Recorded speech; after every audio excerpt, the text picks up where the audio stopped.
Hello everyone, let's dig it today and let's get started everyone. Gusto lang na ako maghatag og update sa inyo regarding sa atong donation drive nga gihimo for Cebu.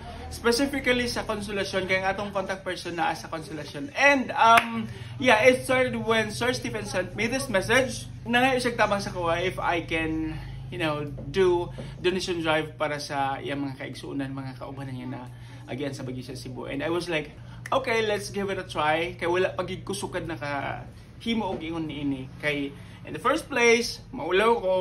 But this time, since kinahanglan kay tabang sa atong mga kaigsuunan sa Cebu, I said, yeah, let's give it a try. And boom! Oh my goodness. Guys, daghan kayong salamat. Gusto lang gid ako nimo nga video para makabalo mo nga I am so proud. Okay lang ba akong buhok?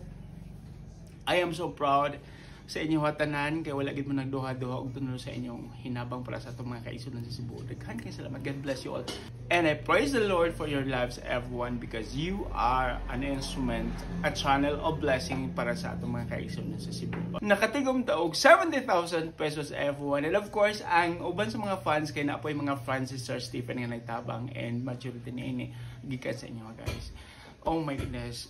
Grabe na ko ka-bless sa inyo Daghan kang salamat gyud sa walay pagduha-duha nga pagtabang alang sa atong mga kaigsuunan sa Cebu everyone. Daghan kang salamat. Ang target nato nga hatagan according kay Sir Stephen is 130 ka families and mao ni ang madawatan sa isa ka pamilya. Og karong adlaw ang distribution nila sa Cebu and I'm requesting everyone to please continue pray for these people sa Cebu nga na again sa Bagyo. Sa atong mga kaigsuunan sa Cebu, I hope nga kining donation gikan sa atong mga friends sa Facebook makahatag niyo kadasig. Madili magpakawala og paglaom, mubangon ra gyapon ta. I know that Cebuano people are strong people, so one of these days mubangon ra gyapon ta guys, and we continue to pray for each and every one of you.